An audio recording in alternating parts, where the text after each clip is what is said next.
The sponsor of this episode of Decoding Multifamily is Chadwell Supply, an OG in the multifamily industry. Chadwell is the largest privately owned maintenance and repair supplier, and they deliver orders the next day from local warehouses across the United States. To find out how Chadwell Supply will make your day better, visit chadwellsupply.com/difference.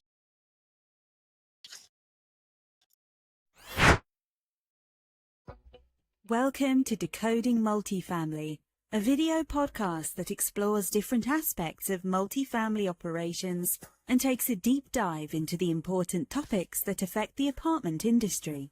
Watch as co-hosts Suzanne Hopson and Paul Marks engage with multifamily thought leaders, rising multifamily superstars, and apartment industry icons. Decoding is defined as the process of extracting meaningful and useful information. So watch closely as we begin Decoding Multifamily.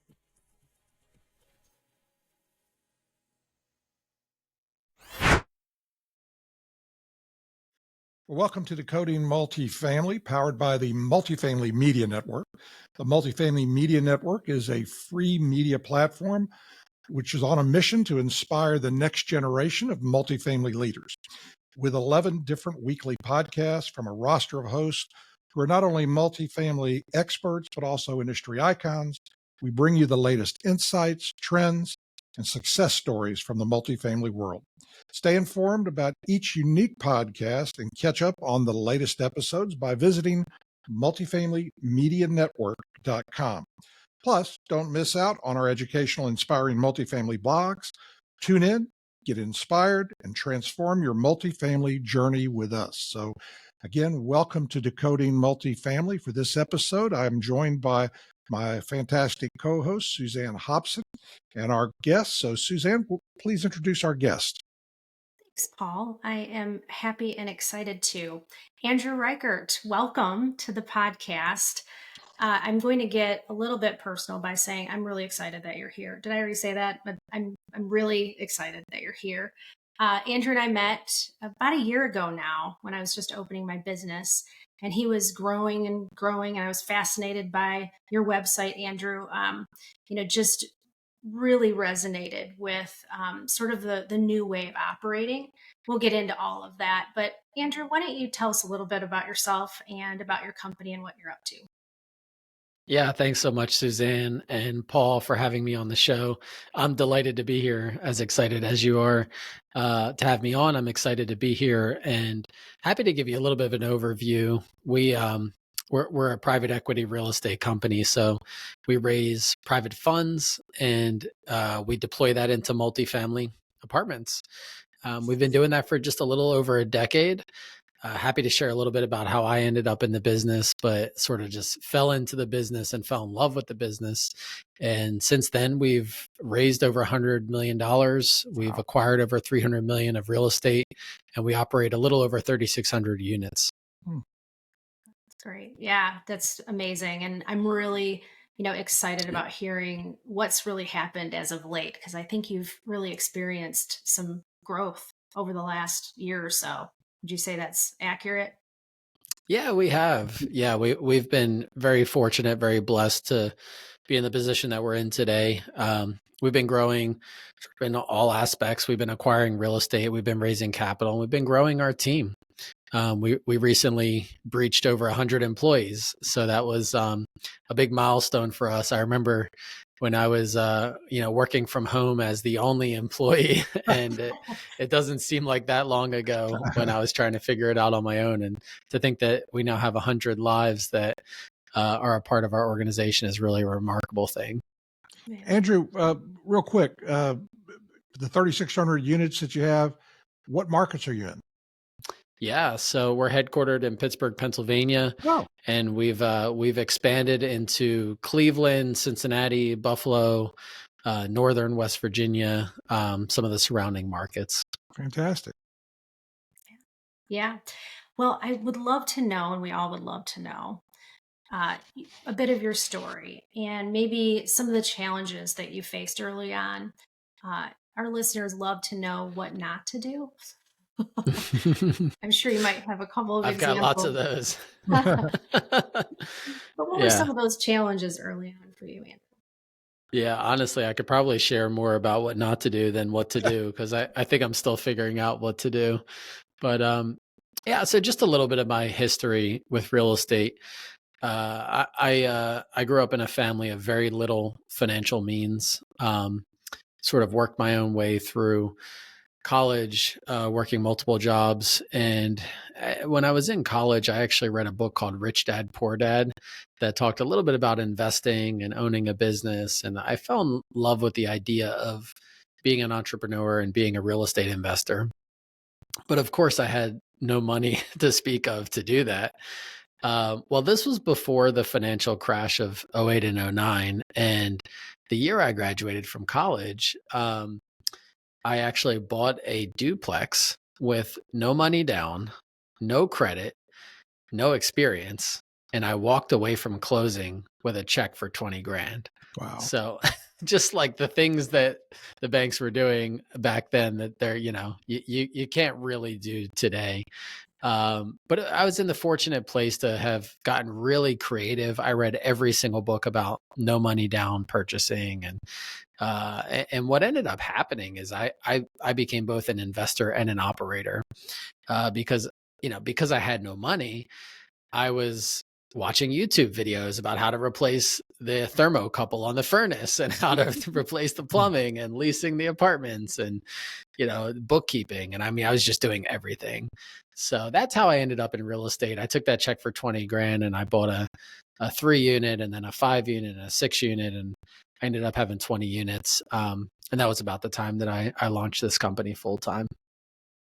Nice. Nice. I know people will say, yeah, it's just happened overnight, but real estate doesn't really work that way, does it, Andrew? You have to be No. in it for the long haul, don't you?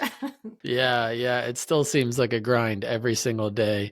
And I actually like that. I like to think of it as a journey as opposed to a destination. I enjoy the challenge.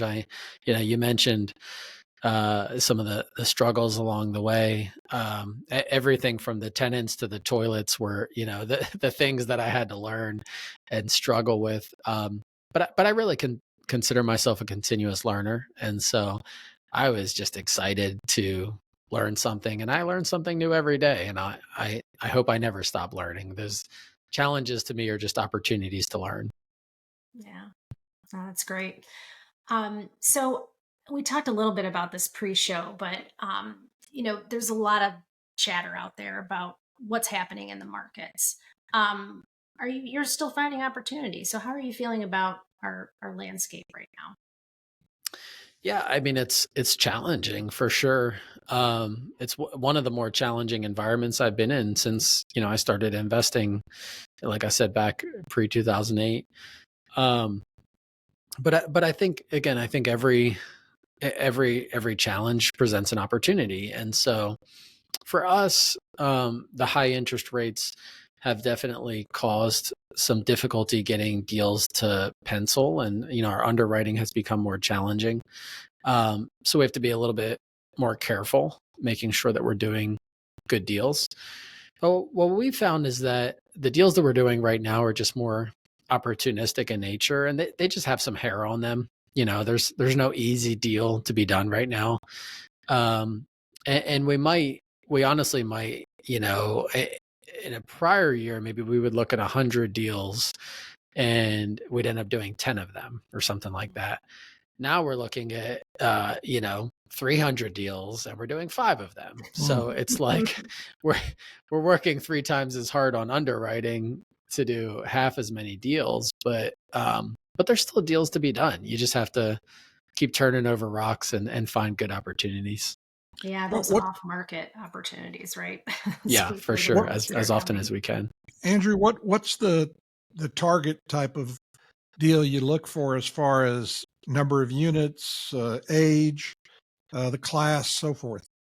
Yeah, I mean, our buy box is basically 50 to 150 units, Class B workforce housing. Our average rents across our portfolio are about $750 a month. So not super sexy Class A stuff, but we're also not doing, heavily subsidized housing and affordable housing type stuff. So just kind of right down the middle from the workforce housing perspective. Um, any of those markets that I mentioned are kind of where we're buying. And again, typically something with a little bit of a value add opportunity. So we like to have some opportunity to go in there, even if it's just replacing flooring and doing painting. We like to have some opportunity to add some value and likely, increase the rents along the way as well. Yeah, that's great. And yes, I think you're right in the right niche is what they say with workforce housing. And it's a great product that we provide that's, affordable too. And that's also facing our renter. They're in a spot as well looking for housing. And so I think it's a great niche. So you've told us all about what you do and where you do it. Let's get into a little bit about the how and your framework, which we have in common. It's EOS. Mm-hmm. Tell me a little bit about how that's impacted the way you've done business. Yeah, absolutely. So, we discovered EOS, the Entrepreneurial Operating System, back in 2018. We self-implemented it for 2 years. And then in 2020, we realized we needed help. So we hired a implementer. We went through the 2-year implementation. And we're continuing to kind of improve and get better at actually running on pure EOS. But what I really love about EOS is it gives us a system and a framework to run our business on. Everything from making sure we've got the right people in the right seats to making sure that we have the right weekly meeting cadence, meeting every week, to making sure we have the right goals, whether they be our 90-day rocks or our weekly scorecard measurables. It's sort of the system that keeps us running. And the two things that I always think about, people always ask, hey, where are you going as an organization? The two things that I really love about EOS are, one, having a 10-year target. So for us, it's to get to $1 billion of assets under management by the year 2030. We set that in 2020 when we hired our implementer. And then two, just really thinking about our core purpose, like why do we exist? And for us, that's actually improving lives through real estate. So real estate for us is a means to an end, but it's really about the lives that we impact along the way that we care about. And so EOS gives us a framework to express that and to live that out day in and day out. Yeah, no, it's great. So are you on or off with your target? I think we're on track. Yeah, it's anybody's guess, honestly. We're at 350 million of AUM, so we need to basically triple by the year 2030. Given the current environment, I suspect acquisitions will slow this year, maybe into early next year. But then it's kind of anybody's guess from there. And if I'm a betting person, I actually think perhaps acquisitions really start to accelerate in the years 2026 and 2027. And so while in a given year, we'd maybe acquire 40 million of real estate, maybe 50 million, maybe we'll do 40 this year. I think eventually we'll be doing 70, 80, 100 million of acquisitions, as we get closer to our target. Yeah, that's great. And with that, just talking about having that vision and really having that direction with your team, have you found that that's really been impactful all the way throughout the organization? Oh yeah, for sure. I was just talking about this today with my chief operating officer. He's kind of second in command. They refer to him as the integrator in EOS language. But we were just talking about EOS from the top to the bottom of our organization. One is it has definitely helped with vision, from our property managers to our leasing to our maintenance staff. They should all be able to say, what are our core values? What's our core purpose? What's our 10-year target? Now, honestly, the opportunity for improvement there is sometimes from the top to the bottom of the organization, we don't have total buy-in to things like the weekly meeting. Maintenance folks a meeting on their calendar is like the last thing in the world that they want to do. Yeah. And then we use an app to run those meetings. So like, technology is also typically not something that they want to interact with. So there's some opportunity for improvement there, but absolutely EOS has helped us cascade vision through our organization. Yeah. Yeah. That leads to my next question. And that has to do with your non-negotiables. You talked about right people, right seat. Is there any mantra that you stand by regarding that? And how do you really make that happen in the organization to ensure that it's happening the way you want to? Yeah, it's a great question. Just talking about the EOS framework, the first thing that's a non-negotiable for us is our core values. So our core values spell out the acronym THRIVE. And some of it we've made up, so you'll have to bear with me a little bit, but it's teamwork, humility, rhinocerality, which is kind of a word that we made up that is, you could liken it to maybe drivenness or persistence or maybe resilience. It's kind of being like a rhino. Integrity, vision, and excellence.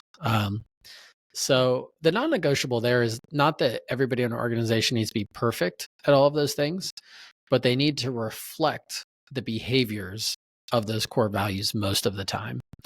So that's sort of the non-negotiable. If they need to be coached on certain core values some of the time, that's understandable and normal.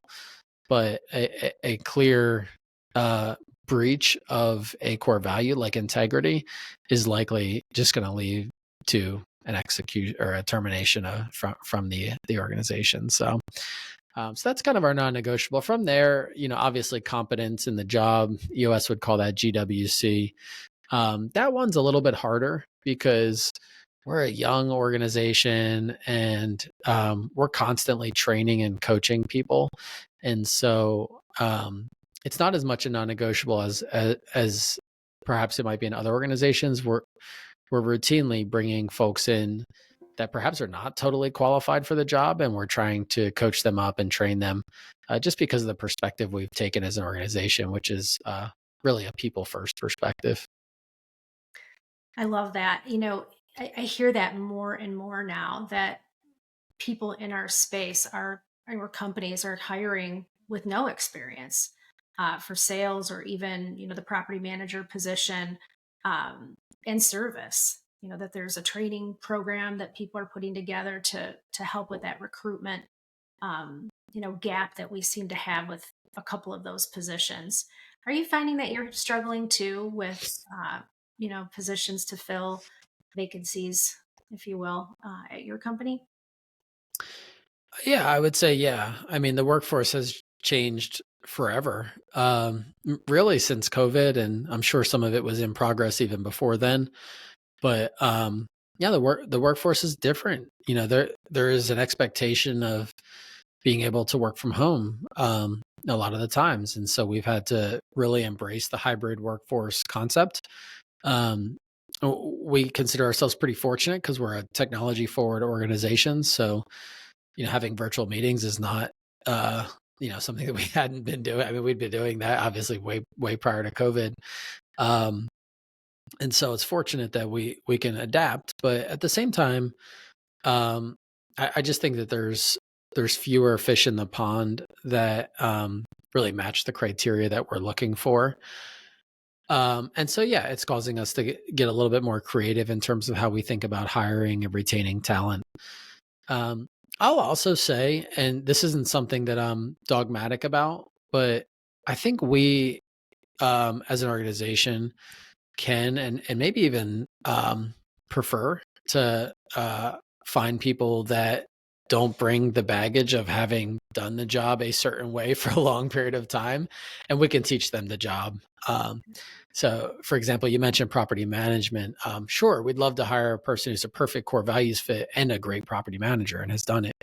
But at the same time, if we can find somebody that's a perfect core values fit and has the behaviors to be a good property manager, but not the experience, we feel like we can teach them the job. So that's maybe something that's a little bit different about our organization. Yeah. Well, you have to be resourceful, obviously, and it really conjures up the word flexible and the ability to be imaginative or innovative in this space now regarding hiring and training and retaining. We have a different Mhm. crowd to retain as each generation comes on board.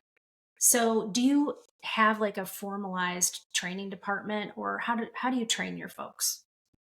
Yeah, it's a great question. We've gone many different directions on that particular topic. And you mentioned earlier kind of learning from mistakes. I mean, we've just made some mistakes there as well.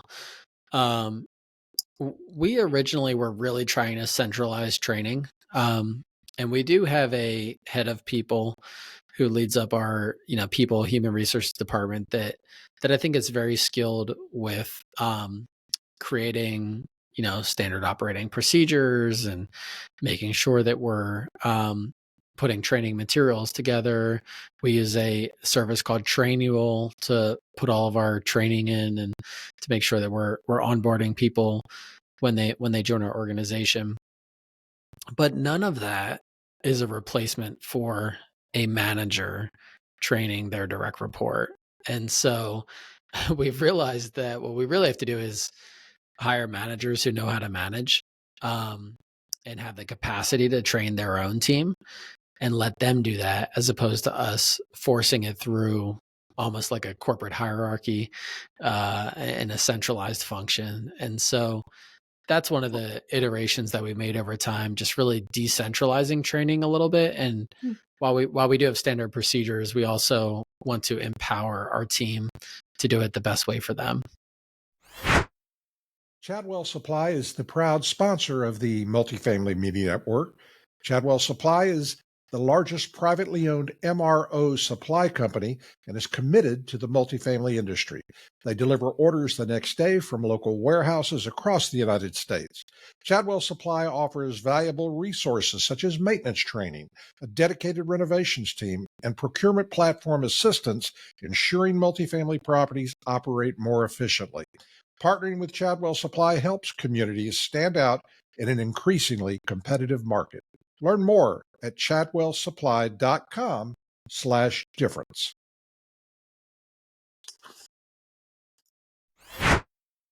Yeah. Well, that also speaks to how tight your processes need to be, Mhm. because you've got different people with different ways of doing things. And is that how you sort of keep the guardrails in place to just make sure that things are being delivered to the customer the way you want them to? Or how do you control that if you've got that decentralized training? I'm fascinated by that. You're totally right. Yeah, processes are the answer, and I would also just add technology. I think using a system like AppFolio is critical to be able to make sure that we have one central repository for move-ins and move-outs and accounting and all of the things um, that are important to have visibility into. And so I'd say a combination of processes and technology are really what provide those guardrails. Yeah. Paul, anything there? I know we Yeah, talk about process a I lot. actually have two questions, kind of in different directions, but I was curious to know, when you look at a property, what is your typical hold strategy? And then the second thing is, when you started your company, you had the choice of saying, okay, I'm going to work on investing and finding properties and bringing them on board, and I'm going to hire a third party company to manage my stuff as opposed to managing yourself. What went into that decision? Both of those are great questions. So yeah, on the hold strategy, again, if you just look at our 10-year target, we want to get to 1 billion of assets under management. So we are, by our very nature, a buy and hold operator. Mm. When we underwrite and buy an asset, it's with the intent of us holding it forever. Mm. Now, it doesn't always work out that way, for a couple of reasons. Maybe one, we've just kind of run its course with a particular property, and so it's time to sell. And usually, we underwrite to about a 5-year business plan. So if at the end of the 5 years it's run its course, we look to sell that property. Um, The other thing is maybe it just hasn't performed the way we had hoped. So we wanted to hold it forever, but the seller that sold it to us maybe sold us a bit of a misrepresentation, and so it hasn't performed as we had hoped. So that's another example where we would maybe sell a property, but for the most part we want to buy and hold and build to that billion of AUM. So it's going from 3,600 units to 10,000 units or 15,000 units. That's really what we want to do. So that's the first answer. As it relates to what we call vertical integration, so basically us as a investor and also as an operator, it's a great question in terms of how we made the decision to do both. There are very good arguments on both sides of the table in terms of folks who are really strongly believe in vertical integration and folks who don't really believe in vertical integration. And I don't necessarily think one is correct. I think it actually depends on the DNA of the organization. And so for us, vertical integration was the natural choice because of our DNA. And what I mean by that is our people-centric approach. So when we think about improving lives through real estate, we think about improving the lives of our residents. And so in order to really do that well, we believe we need to be in proximity to them. Now you could say, oh, well, we'll just hire a good third-party property manager, and that will give us enough capacity to improve lives through real estate. And that might be true, but we've actually experimented with that a little bit. We've used third-party property managers here and there, and it just hasn't panned out to what we might have hoped. So we think a lot about our residents, but we also think about our investors. And where I sit today, I actually believe that the best thing for our investors is us controlling that process. So I gave an example of me learning to replace a thermocouple in my early days as an operator. Well, it's a really good example. So if you hire a third-party property manager and the furnace blows, and they get paid a fee to maybe a percentage of the repair, they might pretty quickly go to, hey, the furnace is bad, just replace the furnace. And then they're maybe going to get a percentage of that repair. And they don't take the time to think, okay, well, how can we extend the life of this furnace? Could we replace the thermocouple? Could we replace the fan? And so by us managing the property managers and managing the maintenance people who are making those decisions, we believe we can actually have a higher return on investment to our investors. So, and then I'll give you the third stakeholder just real quick. So that's our residents and our investors. I also just think about our employees. I mean, I love leading a team of 100 people because I consider them my flock that I get to, shepherd a bit. And so it just gives me this opportunity to improve their lives. And so, if we weren't vertically integrated, we might have 20 people. And I just love the expanded reach of being able to be with our maintenance people and our property managers day in and day out. Yeah, and a quick follow-up to that, Suzanne, I don't mean to monopolize the conversation here, but these are good questions, Paul. But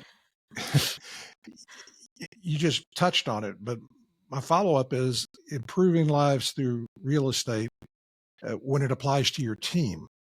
Talk a little bit about how you do that, because that's got to be something that helps to not only attract but retain your teams if you're helping to improve their lives through real estate. Yeah, exactly.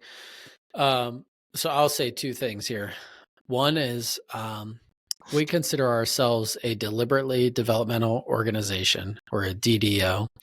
And what that means for us is that we embrace both the good and the bad of every human that walks into our organization. And so we understand people have strengths and weaknesses, and rather than trying to make everybody perfect, we actually come alongside people and try to develop them deliberately. So it makes us, I believe, a little bit more of an empathetic organization. And so again, we believe that by taking care of our employees, they take care of our residents, who then take care of our investors. So we actually believe it's a really good thing for business, but that's not why we do it. We do it because we care about our team and try to deliberately develop them. The second thing, and this will actually probably be new information. I don't know that we've even talked about this, Suzanne, but we've actually taken the concept of EOS and we've created a personal operating system called ROS. So this is the idea is the entrepreneurial operating system is really about the enterprise, the organization, the entrepreneur. But what we felt like was missing was an operating system that's about the individual, the employee, the person.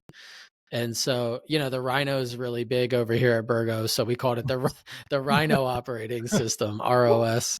You see, I got a Rhino in my background here for those watching through video. Whole other podcast, right? Yeah, exactly. So, but the idea is helping every individual understand their unique DNA, their who component, never before been created, never again going to be created, their purpose, their why component, what do they want out of life?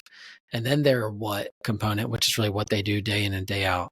And then how are they going to do it and when are they going to do it? So that's what we call the Rhino operating system. We just developed it to serve our employees and give them a system and a framework for operating their life. That's amazing. I love this so much. And I do want to talk more about it. I find that fascinating. And it is sort of a missing focus. You're right. Or not missing, but maybe the next iteration. And the people are where it's at. That's what makes the whole thing happen. And your dedicated focus to that is, I think, a good reminder.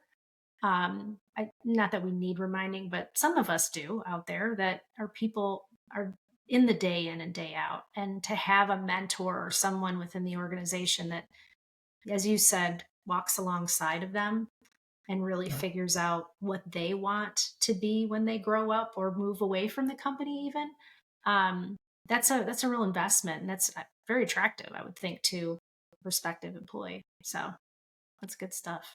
Yeah, thanks. Yeah. Well, the other thing that we always like to ask is, as a leader of your company, what are some of the things that you would tell emerging leaders out there? Maybe not tell them to do, but what could they do to become better leaders and, expand their career track in multifamily? Yeah, it's a good question.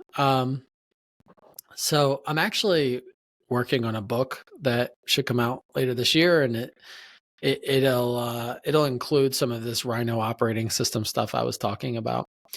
But one of the things that I realized is I'm writing this book really for an audience of one, and the one that I'm writing this for is basically me 12 years ago.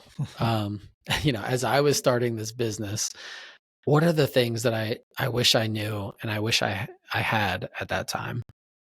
And actually, you just touched on the main theme of this book, probably unknowingly, but you mentioned the concept of community.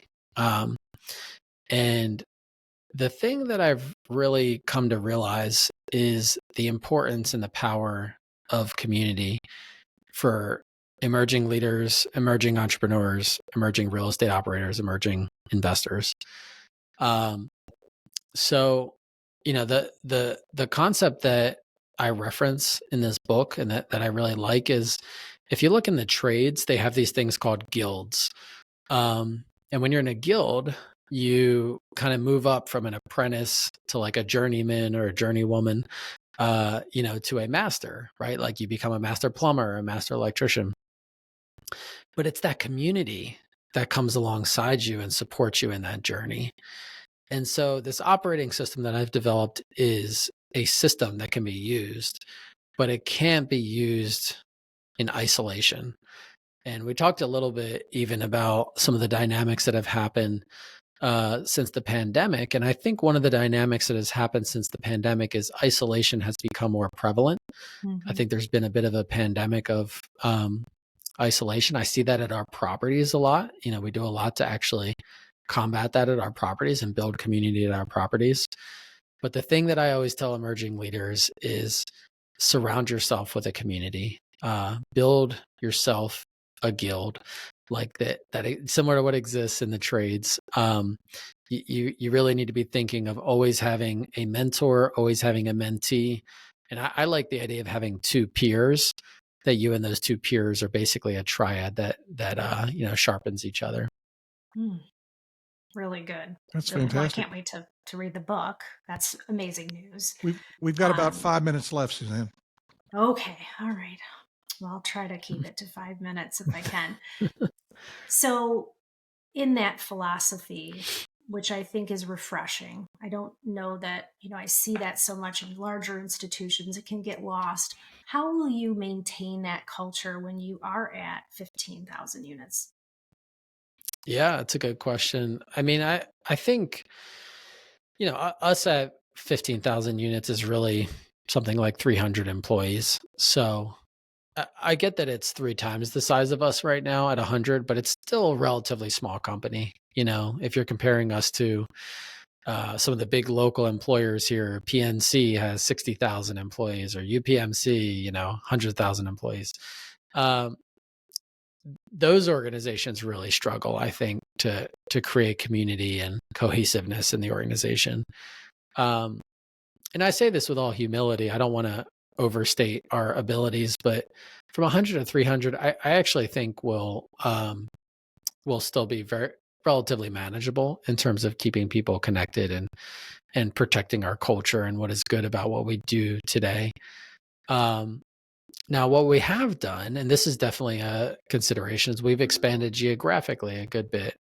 So, we now have employees in Cincinnati and Buffalo and West Virginia.